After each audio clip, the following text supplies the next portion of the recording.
Moi, j'ai eu Ousmane Gawal hier au téléphone. Nous avons vu un échange pédagogique. Vous savez, avant-hier, ça a sorti au vitriol. C'est que ça a créé comme dégâts dans l'opinion. Bien. Moi, il a tenu à m'appeler, il m'a précisé certaines choses. Le jour où il prendra la parole, il m'a tenu cette promesse. Le jour où il prendra la parole, il y a beaucoup de têtes qui vont tomber. Bien. Parce qu'il a des choses aussi à dire. Bien. Donc que chacun soit prêt de son côté. Ainsi soit-il. Ouais.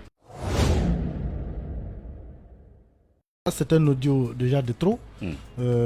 J'espère que ce sera le dernier parce que sinon la saignée risque, l'hémorragie risque l'eau va couler. D'être très dangereuse. L'eau va monter. L'hémorragie risque d'être très dangereuse.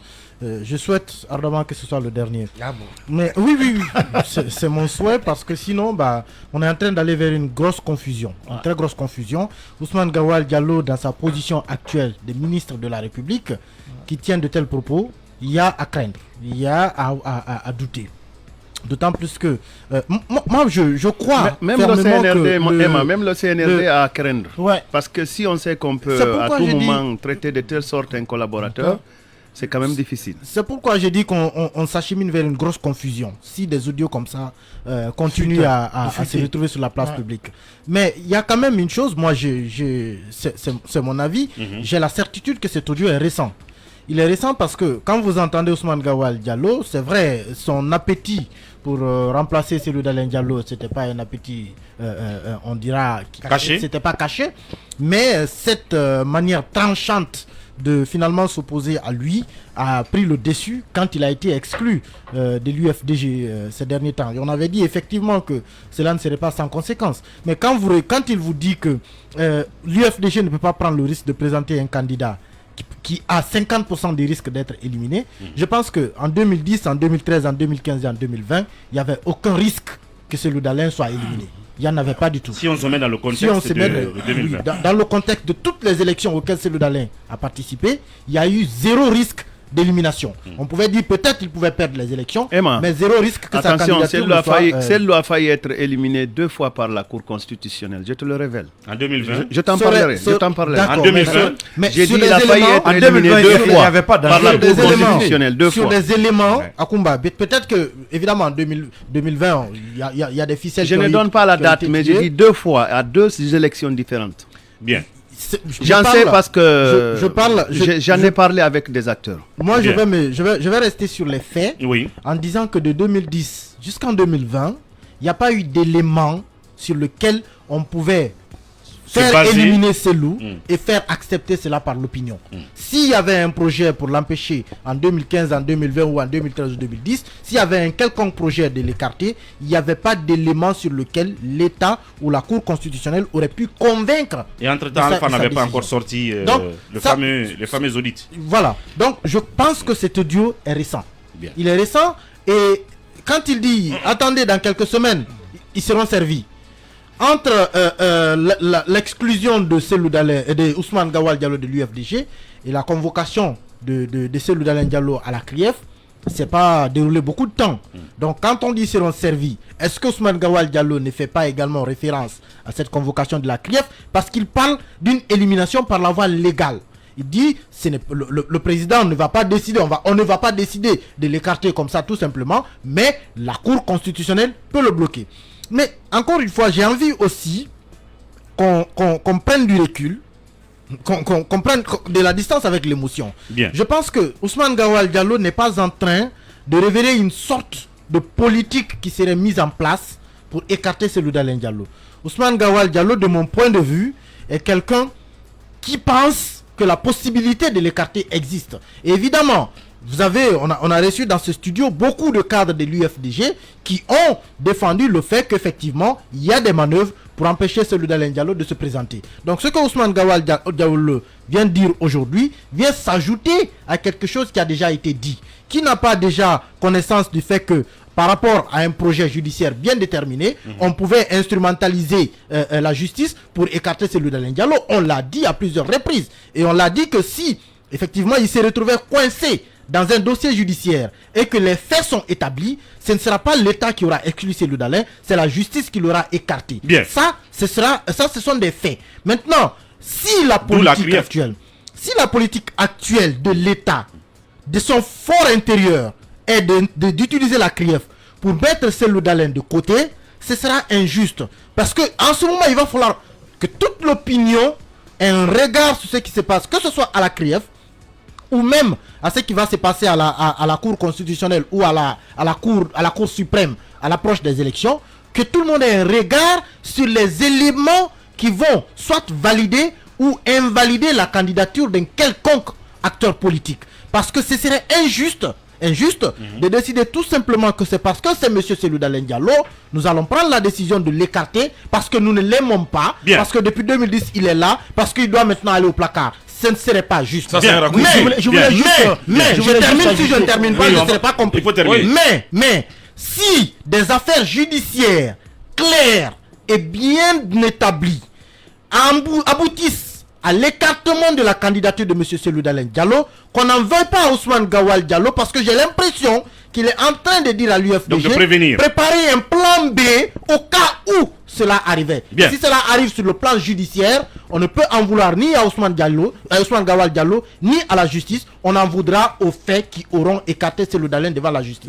Alors je voulais juste ajouter ceci. Il sera l'oiseau de mauvais augure. En 30 secondes, c'est pas cet audio aussi peut être embarrassant aussi pour le CNRD, parce que c'est un ministre de la République. On ne sait pas à quel moment ça a été enregistré, mais quand il parle de pouvoir politique, il parle de président.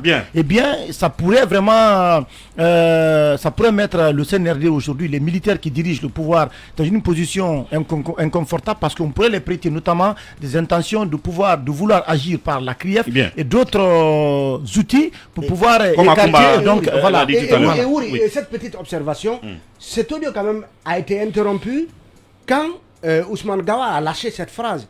Bien sûr que le président peut le faire. Voilà. Quel président? Ça laisse penser, ça amène à se demander quel président peut le faire, en dehors par exemple de la Cour constitutionnelle. Est-ce qu'il s'agit du président de la transition? Et ça laisse penser aussi que cette conversation n'est pas terminée. Ça n'est pas terminé et qu'il y a autre chose derrière, il y a des bouts qui manquent, d'aussi grave ou de moins grave, mais je viens de recevoir un message d'un auditeur qui nous dit qu'ils ont une vingtaine d'audios de Ousmane Gawal. Oui, quand mon ami Ousmane Gawal, aujourd'hui est dans une position quand même très critique et il embarrasse le pouvoir militaire de Conakry. Ousmane n'a jamais été proche d'Alpha Condé pour parler du président. Jamais. Il est plus proche Non, quand il allait en prison, oui, quand il allait en prison, non, je parle des périodes sensibles, des périodes électorales. Ousmane ne pouvait pas défendre Alpha Condé, ça vous savez très bien, mais aujourd'hui, il est proche de Mamadi Doumbouya. Quand Ousmane Gawal dit, dans quelques semaines, ils vont être servis. Aujourd'hui, Sidia est dans l'œil du cyclone. Damaro et Kassori sont en prison. Ce sont des candidats potentiels. Cellou Dalein a tous les ennuis. Est-ce qu'on parle des candidats potentiels pour la future présidentielle? Est-ce que ce service dont il parle est en rapport avec ceci? Tout porte à croire. Et aujourd'hui, on a comme l'impression qu'il y a une chasse aux sorcières. Quand c'est le porte-parole du gouvernement qui parle, on attend qu'il se justifie, qu'il éclaircisse et quoi qu'il va dire, le contexte ne sied pas pour sa communication.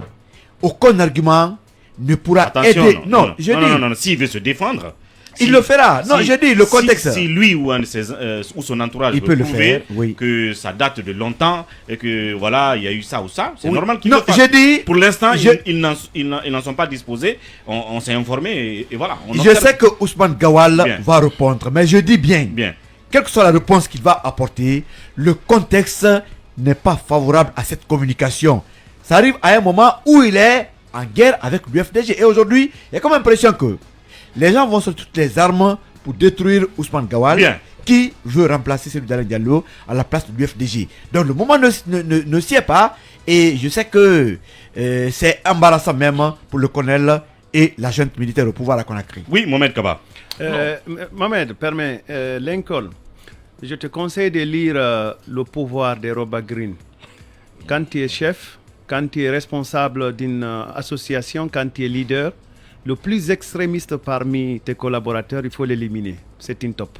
Le 15 février 2022, le procureur spécial près la Cour de répression des infractions économiques et financières CRIEF a, sur la base de ce rapport d'audit, annoncé l'ouverture d'une information judiciaire dans le dossier de la vente des actifs de l'ancienne Air Guinée contre M. Selou Dalein Diallo, ministre des Transports et des Travaux publics en fonction à l'époque, M. Sek Ahmed Kamara, ministre de l'économie et des finances en fonction à l'époque, M. Ibrahima Kamara, directeur de l'unité de privatisation relevant du ministère de l'économie et des finances en fonction à l'époque, M. Mamadou Silla, opérateur économique.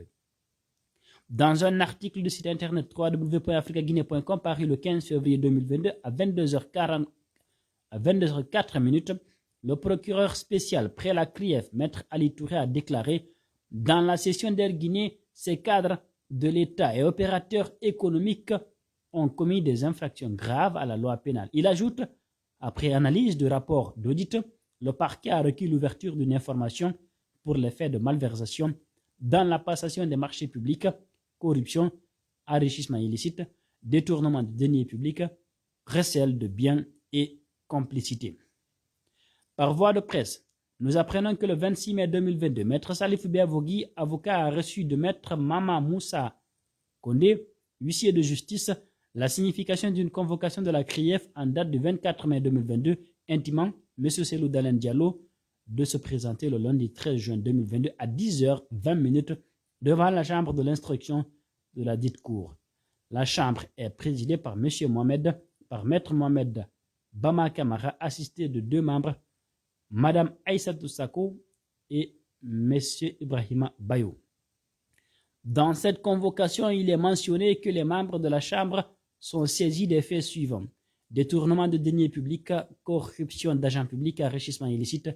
Il y est également précisé que, et pour lesquels une inculpation pourrait être envisagée. En cas d'absence injustifiée en application de l'article 211 du Code de procédure pénale, nous pourrions décerner à votre encontre un mandat de comparution. La régularité de la convocation a été largement contestée à travers la presse par le conseil juridique du président Selou Dalein Diallo, en l'occurrence Maître Amadou Diallo. Cette convocation assimile d'une part les qualifications juridiques offertes réellement reprochées à M. Selou Dalein Diallo. D'autre part, la signification de la convocation faite à une personne non habilitée, en l'occurrence Maître Salif Biavogui, était tout aussi irrégulière. C'est pourquoi ce dernier a, par courrier daté du 30 mai, procédé à la restitution de la convocation à l'huissier concerné. C'est donc en violation des dispositions de l'article 144 du Code de procédure pénale que cette convocation ne mentionne pas les faits reprochés à M. Selou Dalein Diallo et que la notification de la convocation n'a été faite ni par lettre recommandée ni par l'intermédiaire d'un officier de police judiciaire.